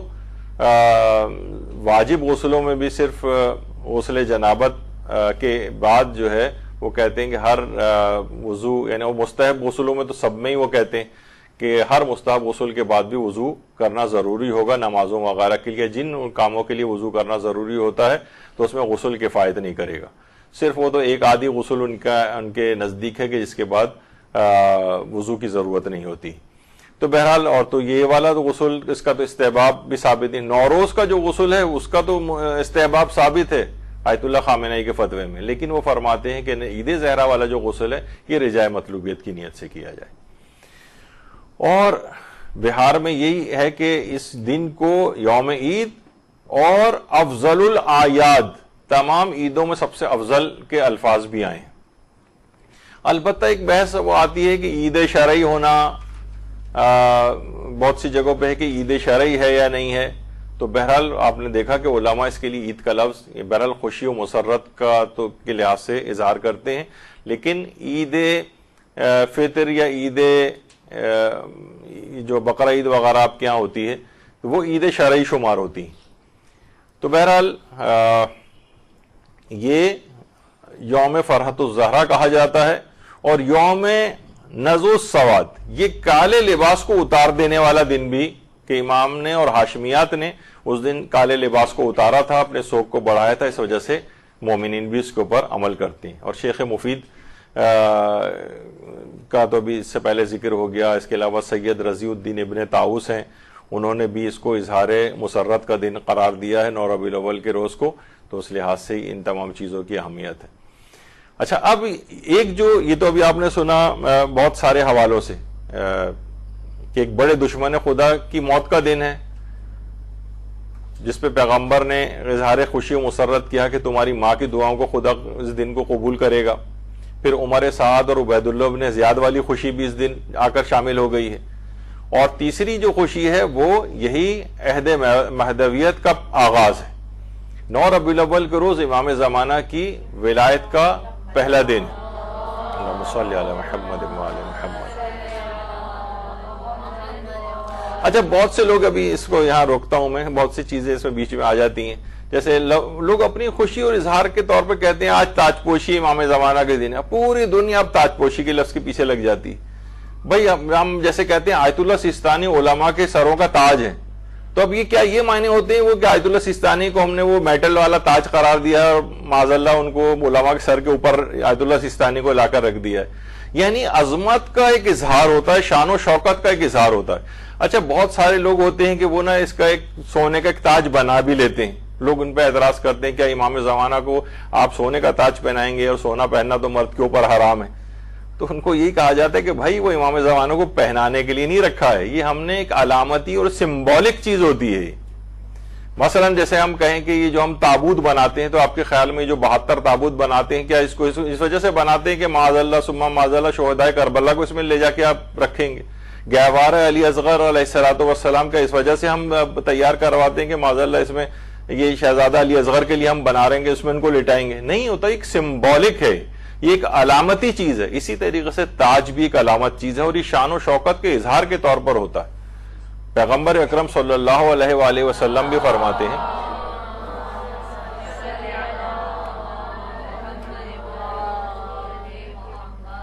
کہ جو امامہ ہے یہ عربوں کے سر کا تاج ہے.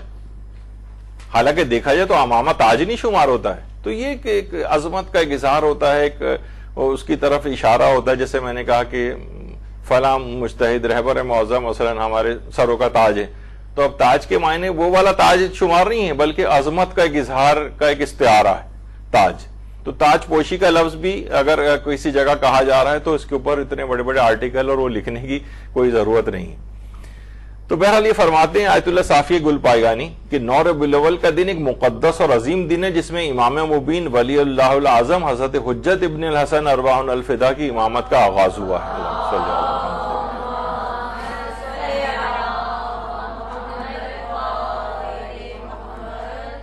اور آج کا دن اثر مہدوی کے آغاز کا دن ہے. اچھا، بہت سے لوگ کہتے ہیں بھئی یہ کیا، جس وقت امام حسن عسکری کی شہادت ہوئی تھی 8 کو اسی دن ہی امام کا آغاز ہو گیا، تو آپ نے 9 کو کیوں کہا، تو پھر 8 کو کہیے.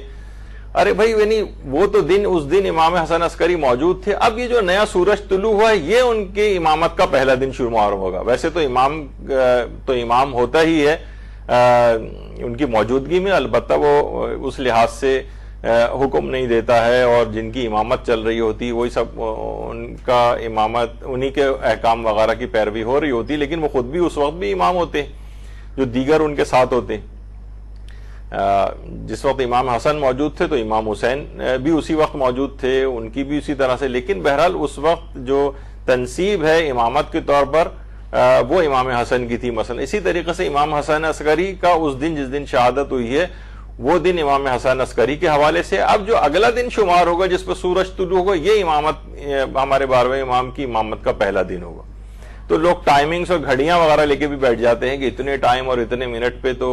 ان کی امامت شروع ہوئی تھی تو آپ کو 8 سے ہی پھر خوشی منا لینی چاہیے تھی، تو آپ نے اگلے دن کا انتظار کیوں کیا؟ تو یہ ایک ایسا ہے کہ بہت سے ہمارے بوجھ بجکڑ قسم کے جو فلسفی فیس بک وغیرہ اور اس کے اوپر پیدا ہو گئے، سوشل میڈیا پہ بھی ان کے اعتراضات ہیں. تو فرماتے ہیں یہ دن اس زمانے کے لیے سر آغاز ہے دنیا جس کے انتظار میں، جس کی خصوصیات نہ انبیاء کے دور میں ظاہر ہوئی نہ مرسلین کے دور میں. یہ وہ زمانہ ہے جس میں زمین عدل و انصاف سے بھر جائے گی اور اربوں انسان ایک حکومت کے زیر سایہ ہوں گے اور زمین و آسمان کی تمام برکتیں آشکار ہو جائیں گی. یہ بہت عظمت والا دن ہے 9 ربیع الاول، جو ایک دن پہلے ہی ایک لحاظ سے گزرا ہے، اور واقعتاً اس دن ہمیں اپنے امام کے ساتھ تجدید عہد کرنا چاہیے. ان کی امامت کے دن کا آغاز اس دن سے ہوا ہے اور ہم ان کی امامت کے سائے کے اندر زندگی گزار رہے ہیں. ہر لمحہ اپنے زمانے کے امام کو اس لحاظ سے یاد رکھنے کی ضرورت ہے. اسی وجہ سے اس کو ایران کے اندر تو بہت سی جگہوں پہ اگرچہ کوئی یہ شرعی حکم نہیں ہے اس طرح سے، لیکن لوگ اسے عید بزرگ بیعت امام زمانہ علیہ السلام کے نام سے بھی یاد کرتے ہیں، اور لوگ باقاعدہ اس دن اس بات کا اظہار کرتے ہیں اور اپنے آپ کو کہ ہم ایک لحاظ سے امام زمانہ کی بیعت کرتے ہیں اس دن کہ اب ہم ان کے مطابق جو ہے وہ ساری زندگی اپنی گزاریں گے. تو لوگوں کی یہ خوشی و مسرت کے اظہار کی مختلف صورتیں ہیں، اور یہی وجہ ہے کہ آیت اللہ سعید الحکیم طباطبائی یہ بھی فرماتے ہیں کہ عید زہرا 9 ربیع الاول کا دن امام منتصر کی امامت کا پہلا دن ہے، اور روایات میں یہ بھی آیا ہے کہ اس دن عمر ابن سعد قتل ہوا ہے. اچھا، کچھ آپ نے دیکھا ہوگا کہ علماء کہیں صرف امام زمانہ کی امامت کے پہلے دن کو ذکر کر رہے ہیں، کہیں ایک بڑے دشمن خدا کی موت کا لحاظ سے تذکرہ ہو رہا ہے، کہیں عبید اللہ ابن زیاد اور عمر سعد کے لحاظ سے تذکرہ ہو رہا ہے، کہیں فقط امام زمانہ کے لحاظ سے تذکرہ ہو رہا ہے. تو یہ سب چیزیں کیا ہیں؟ یہ مختلف اس کی مناسبتیں ہیں. اب بہرحال چاہے کوئی بھی مناسبت آپ کے نزدیک ہو، یہ دن ہوگا تو خوشی اور مسرت کا دن قرار پا گیا ہے. اب چاہے کسی کے نزدیک کوئی روایت ضعف ہو، کوئی نہیں ہو، لیکن مجموعی طور پر دیکھیں تو یہ دن خوشی اور مسرت کا دن ہے. اب جس کا جو ذوق ہے اس کے مطابق چاہے وہ عمل کرے، لیکن بہرحال علماء، اور بعض اوقات یہ بھی ہوتا ہے کہ ادوار تقیہ اور وہ اس لحاظ سے وہ ابھی بھی چل رہے ہیں، تو بہت سی چیزیں اس طرح سے بیان بھی نہیں ہوتی. خیر، اچھا، امام زمانہ علیہ السلام دیکھیے وہ فرماتے ہیں کہ میں تمہارے امور زندگی سے غافل نہیں ہوں، نہ میں تمہاری یاد کو بھلانے والا ہوں. تو یہ کیسے ممکن ہے کہ ہم اپنے زمانے کے امام کو فراموش کر دیں، خاص طور پہ وہ دن کہ جس دن امام زمانہ کی تنصیب امامت کے اعلان کا جو پہلا دن ہو. 9 ربیع ابھی پچھلے دن ہی تو گزرا ہے اور آج سمجھے اس لحاظ سے دوسرا دن ہے. تو امام خود فرماتے ہیں کہ میں سلسلے اوصیہ کی آخری کڑی ہوں، اللہ میرے وسیلے سے میرے اہل اور میرے شیعوں سے بلاؤں کو دور کرتا ہے. یہ ہمارے امام زمانہ علیہ السلام ارشاد فرماتے ہیں. اللہم صلی علی محمد وعلی محمد. اچھا، اب یہ ہے کہ یہ ظاہر خوشی کی محفلیں سجائی تو جاتی ہیں، تو اس پہ بھی علماء نے کہا کہ محفلیں ضرور سجائیں. تشکیل جلسات عید زہرا اگر محرمات سے خالی ہوں تو تقرب الہی کا یہ بہترین وسیلہ ہے. آیت اللہ سید محمد صادق روحانی فرماتے ہیں یعنی یہ ان میں کوئی حرام کام نہیں ہونا چاہیے. اب ایسا نہ ہو کہ اس میں گانے اور موسیقی بھی وہ خدا نخواستہ کوئی خوشی کہ بھائی اب تو خوشی کا اظہار ہے وہ شمار کر دیں، مکس گیدرنگ کی محفلیں اس کے اندر شروع ہو جائیں. حرام سے یہ چیزیں خالی ہونی چاہیے جس طرح سے تمام ہر خوشی کی. تو پھر یہ تقرب الہی کا بہترین وسیلہ قرار پائے گی. یعنی یہ جلسات، تشکیل جلسات عید الزہرا، یعنی اس کو یہ بہت بہترین چیز ہے اس قسم کی محافل کا انعقاد کرنا، لیکن اس میں کوئی حرام پہلو نہیں ہونا چاہیے. دوسری چیز، آیت اللہ بہجت سے بھی یہ بات پوچھی گئی تھی کہ حکم شرعی بتائیے کہ کیا ہے کہ لوگ عید زہرا کی 9 ربیع الاول کی مجالس وغیرہ میں جاتے ہیں اور لیکن وہاں جا کر دشمنان اہل بیت پہ لعن و نفرین بھی کرتے ہیں اور مذاق بھی کرتے ہیں، لطیفے بھی وہاں پر سنائے جاتے ہیں، تو اس سلسلے میں آپ کی کیا رائے ہے؟ تو انہوں نے جواب دیا در حد مشروع و عدم احتمال وجود بیگانہ اشکال نہ دارد. یعنی کہہ رہے ہیں کہ حد مشروع یعنی شریعت کی حدود کی پاسداری ہو ان محافل کے اندر، اور عدم احتمال وجود بیگانہ یعنی وہاں پر کوئی نان شیعہ آدمی اس محفل کے اندر موجود نہ ہو، احتمال بھی نہ ہو، یعنی بالکل 100% یقین ہو کہ آپ محبان اہل بیت کے علاوہ وہاں کوئی نہیں ہوگا تو پھر اشکال نہ دار، پھر کوئی حرج نہیں، پھر جا سکتے ہیں اس میں. یعنی اگر اس قسم کا ہو لاؤڈ اسپیکر لگا کے یہ سب باتیں ہو رہی ہوں، لطیفے سنائے جا رہے ہوں، اور یا دشمنان اہل بیت پر تان کیا جا رہا ہو اور علاقے کے اندر ایک خلفشار شروع ہو جائے، فساد فتنہ کی کیفیت طاری ہو جائے، تو پھر جائز نہیں ہوگا. یا کوئی حرام اور پہلو کوئی آ جائے تو یعنی مختصر سا جملہ ہے کہ در حد مشروع یعنی شرعی حدود کی پاسداری ہونی چاہیے. وہ عدم احتمال وجود بیگانہ، ایک آدمی بھی ایسا نہیں ہونا چاہیے کہ جو آپ کے عقیدے سے ہٹ کر ہو، تو ایسی محافل وہاں پہ جانا صحیح ہے، لیکن ادروائز پھر صحیح نہیں رہے گا، پھر یہ اس کے خلاف وہ چیز ہو جائے گی. تو وہ یہی جیسے کہ انہوں نے فرمایا کہ حد شرعی میں ہو اور اغیار کے وہاں پر موجود ہونے کا احتمال بھی نہ ہو تو کوئی حرج نہیں، یعنی کوئی وہاں پر اور اس لحاظ سے نہیں ہونا چاہیے. اور یہاں تک بھی آیت اللہ بہجت اپنے ایک اور در محضر بہجت جو کتاب ہے اس کے اندر بھی ایک ان کا قول نقل کیا گیا ہے کہ بہت ممکن ہے کہ اس طرح کے کاموں سے یہ مثلا یہاں پر تو آپ نے اس قسم کی کوئی محفل منعقد کر دی اور مثلا انٹرنیٹ کا دور ہے، یہ بات کہیں سے کہیں جو ہے اس لحاظ سے چلی گئی، کسی علاقے کے اندر مثلا مومنین کی اذیت کا باعث ہو گیا یا شیعہ کسی جگہ پہ قتل کیے جانے لگے، یعنی کسی اور ملک میں یا کسی اور شہر میں جہاں پہ وہ ان کی تعداد اتنی زیادہ نہیں ہے، تو وہاں پر ظاہر ہے کہ اس قسم کی صورتحال ہو جاتی. تو فرماتے ہیں اگر ایک قطرہ بھی اس طرح سے بہا تو سب کے سب شریک جرم سمجھے جائیں گے. یعنی یہ نہیں ہونا چاہیے، اتنی احتیاط ضرور ہونا چاہیے. کہتے ہیں کہ اس دن فضائل اہل بیت خصوصاً فضائل حضرت زہرا بیان کریں 9 ربیع الاول کے دن، لیکن کھلم کھلا فرقہ واریت اور تعصبات پر مبنی گفتگو سے پرہیز کریں اور ایسے تمام کاموں سے سختی سے منع کریں کہ جس کے نتیجے میں وہ علاقے جہاں مومنین کم تعداد میں ان کو اگر کوئی نقصان پہنچے تو فرماتے تھے اگر ایک قطرہ بھی اس سبب بہا تو سب شریک جرم سمجھے جائیں گے. یہ ایک اس کی احتیاط خاص طور پہ رکھنی ہے. بہت سے لوگ اس کا احتیاط نہیں کرتے ہیں. آیت اللہ سیستانی نے بھی اپنے ایک فتوے میں فرمایا ہے کہ مراسم عید زہرا برپا کرنا اگر تفرقے کا سبب نہ بنے تو جائز، یعنی تفرقے کا سبب نہیں بننا چاہیے اور اس میں شرکت کرنے میں بھی کوئی اشکال نہیں. اور فرماتے ہیں کہ اس کو عید غدیر ثانی کے نام سے بھی اس دن کو جانا جاتا ہے. آیت اللہ سید عبد الکریم موسوی اردبیلی انہوں نے بھی اپنے ایک فتوے کے اندر یہ بات کہی ہے کہ دیکھیے ایک تو کوئی حرام کام نہیں ہونا چاہیے، لا یجوز ارتکاب المحرم، یعنی کوئی اس میں کوئی حرام کام نہیں ہونا چاہیے. اور اس میں کوئی فرق نہیں کہ 9 ربیع الاول یا عام دن سب حرام کام کے لحاظ سے سارے برابر ہیں. عام دنوں میں بھی نہیں ہونا چاہیے، 9 ربیع الاول کو بھی نہیں ہونا چاہیے. اور ان تمام اعمال بھی انجام دینے ایسے جائز نہیں ہیں جو شیعوں کی بدنامی کا باعث بنے یا تکفیر کا باعث بنے. لوگ کہیں گے کہ دیکھو یہ فلاں عمل کر رہے ہیں، اس کی بنا پر یہ لوگ کافر ہیں، یا مسلمان فرقوں میں شدید اختلاف کا باعث بن جائیں وہ چیزیں، پھر یہ کام جائز نہیں ہوں گے. یعنی یہ والی چیز کی احتیاط بہت زیادہ رکھنی ہے. عام طور پہ مومنین ان چیزوں کی احتیاط نہیں رکھتے ہیں مراسم عید زہرا کو انجام دیتے وقت، تو فتنہ و فساد کی آگ بھڑکنے لگتی ہے. جیسے کہ آپ نے دیکھا کہ وہ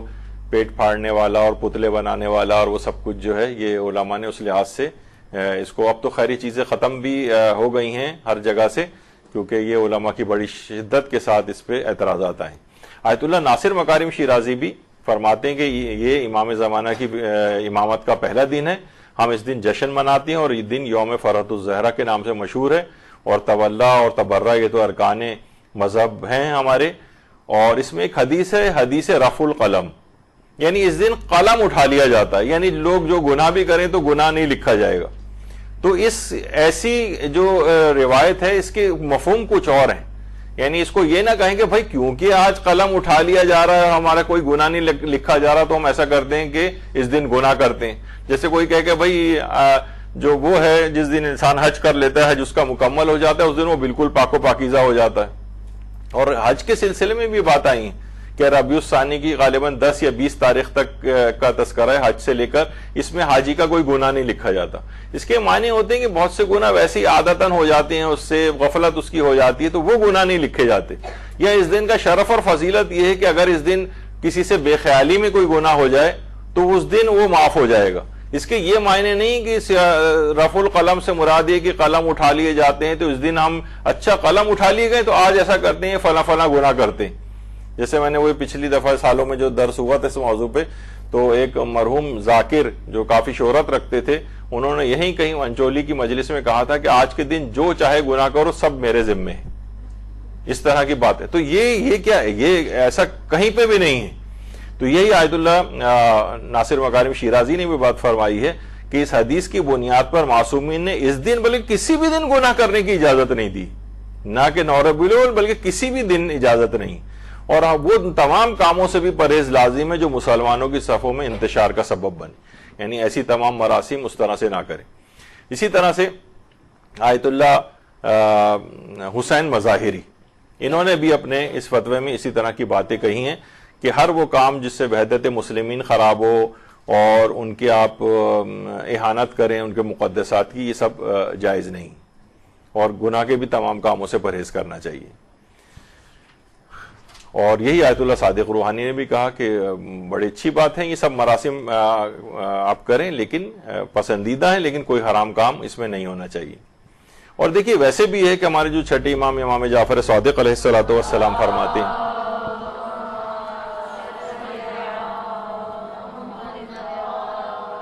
کہ جب کسی شخص کو خدا کوئی نعمت عطا کرتا ہے اور وہ بجائے شکر کے گانے بجانے کا اہتمام کرتا ہے، دراصل وہ خدا کی ناشکری کر رہا ہے، وہ کفران نعمت کر رہا ہے۔ تو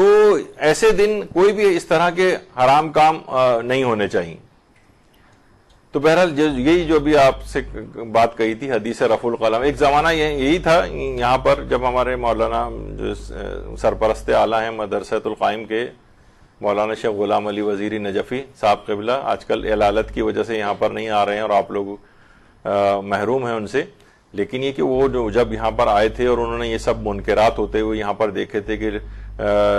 اس طرح سے عید کی رات کو بھی اور یہ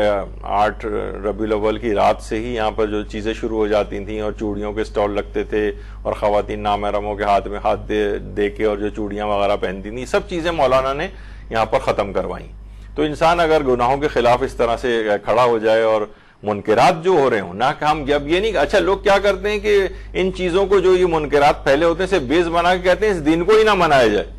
یہ اس طرح کی بہانیاں سازیوں سے اس دن کو خوشی کے دن کے منانے کی وہ ختم نہیں ہو جائے گی ان کے اس اقدامات سے، بلکہ ہم ان منکرات کو ختم کریں گے کہ جو اس کے اندر آ رہے ہیں، نہ کہ ہم خوشی کے دن کو ختم کریں۔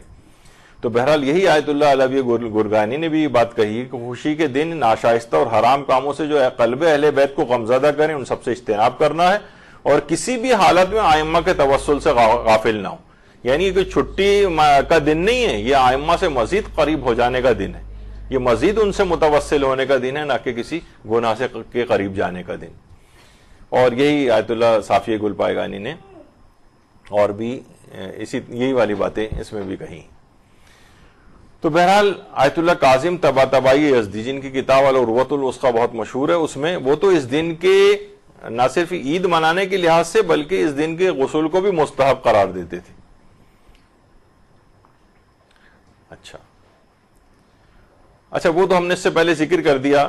اس پہ کافی آ بھی چکی ہیں تفصیلات کہ بھائی یہ کیا بات ہوئی کہ ابھی غم منا رہے ہیں اور اس کے فوراً بعد آپ اگلے دن سے عید منانے لگتے ہیں۔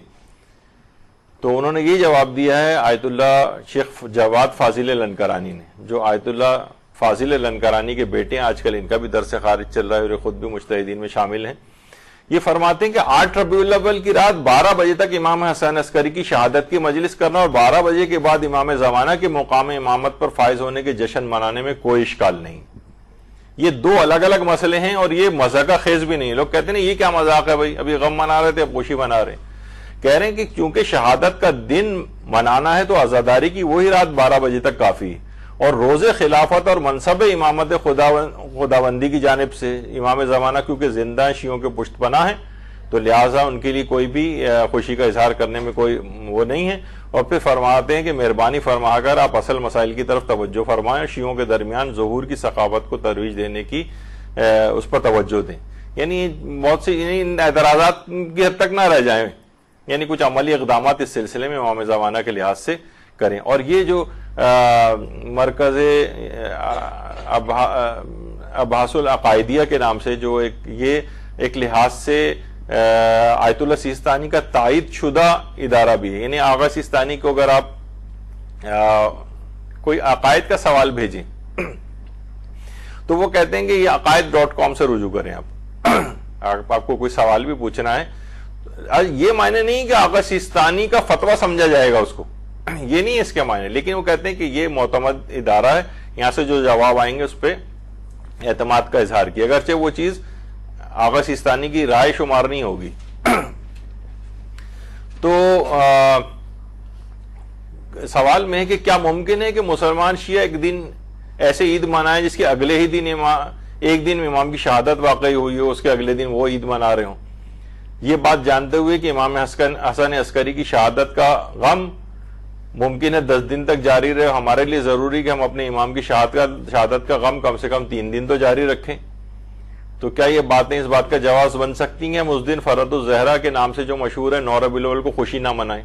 کہ بھائی 3 دن تو غم منانا چاہیے نا امام کا, ابھی 8 کو شہادت ہوئی اور ہم فوراً اگلے دن خوشی منا رہے ہیں. تو وہاں سے جواب آیا, یہ بڑے بڑے علماء اس کا جواب دیتے ہیں, فرماتے سال میں ہمارے عقیدے کے مطابق کچھ خوشی کے ایسے ایام ہیں کہ جن کے فوراً بعد غم کے ایام آ جاتے ہیں, یا برعکس غم کے ایام کے بعد خوشی کے ایام آ جاتے ہیں. مثلا امام علی علیہ السلام کی ولادت 13 رجب کو ہے, جبکہ بی بی زینب کی وفات اس کے 2 دن بعد 15 رجب کو ہے, اور امام حسن کی ولادت 15 رمضان کو ہے, جبکہ امام کی شہادت اس کے کچھ دن بعد ہی آ جاتی ہے. امام محمد تقی کی شہادت ماہ ذی القعدہ کے آخر میں, اور پہلی ذی الحجہ کو امام علی علیہ السلام بی بی فاطمہ کا عقد ہے, یعنی خوشی کا دن ہے. امام محمد باقر امام علی نقی کی ولادت رجب کی 1 اور 2 تاریخ کو, اور امام علی نقی کی شہادت 3 رجب کو ہے. پس یہ معلوم ہوا کہ کوئی خوشی کا دن جس میں خوشی منائے جیسے 9 ربیع الاول, اس کا انکار فقط اس وجہ سے نہیں کیا جا سکتا کہ یہ دن امام حسن عسکری کی شہادت کے فوراً بعد آ رہا ہے. اگر یہی دلیل ہوگی تو پھر جن ایام کا ہم نے اوپر تذکرہ کیا ہے اور جو ائمہ میں سے کسی کی شہادت سے پہلے یا بعد میں واقع ہو رہے ہیں, پھر ان دنوں میں بھی کوئی خوشی نہیں منانی چاہیے. تو بہرحال ایک بالکل واضح ہے کہ اس میں کوئی حرج نہیں ہے کہ الگ سے, یعنی ایک دن پہلے ہی غم کا دن گزرا تو اس کے اگلے دن خوشی نہیں منائی جا سکتی. یہ بالکل غلط کانسیپٹ ہے, اس طرح کے اعتراضات سے خوشی کو خراب نہیں کرنا چاہیے. اور جیسے کہ میں نے کہا کہ ہمارے دل میں تو ہر وقت خوشی مناتے وقت بھی اماموں کے ائمہ کے غم موجود ہوتے ہیں, اس سے کوئی فرق نہیں پڑتا ہے. تو بہرحال ایک شعر ہے, اس کے اوپر ختم کرتے ہیں. پچھلی مرتبہ میں نے اس کو کسی نے کہا ہے کہ 68 دنوں تک ان کے مصائب پر روئے ہیں, وہ آج خوش ہوئے تو زمانے کی عید ہے. یا رب نہ مومنوں کی خوشی کو نظر لگے, زہرا کے سوگوار گھرانے کی عید ہے. درود بھیجیے محمد.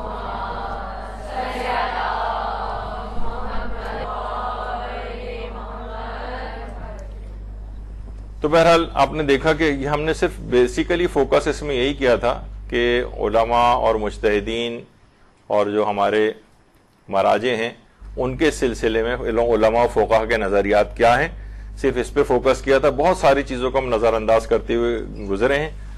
اچھا, کیونکہ یہ دن ایک دن پہلے ہی گزرا ہے اور بڑی اہمیت کا حامل ہے, تو بہت سارے جو کہ سب سے پہلی جو چیز اس کے اندر ہے, اس میں تھوڑی سی گفتگو ابھی جو اگلی ہماری نشست ہوگی جو مولانا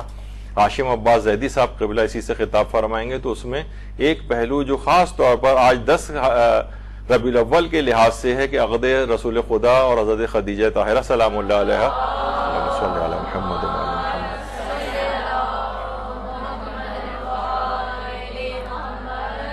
اس دن کی مناسبت کے حوالے سے بھی اس پہ گفتگو فرمائیں گے, کیونکہ وہ بھی بہت اہم چیز ہے.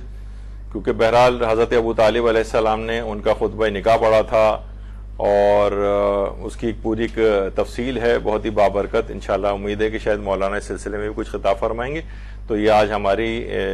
جو پورا دن ہے یہ عید زہرا کی اس مناسبت کے حوالے سے یہ وقف ہو گیا ہے. ہم سب کو خوشی منانے کا دن ہے جیسے کہ آپ نے دیکھا. تو انشاءاللہ امید ہے کہ امام زمانہ کی تنصیب ولایت کے پہلا دن ہونے کے اعتبار سے ہمیں بھی ان سے ایک تجدید عہد کرنا ہے کہ اب تمام زندگی ان کے عہد امامت میں ان کے احکامات و فرمودات کے مطابق عمل پیرا ہوتے ہوئے گزاریں گے. وصلی اللہ علی محمد و آلہ الطیبین.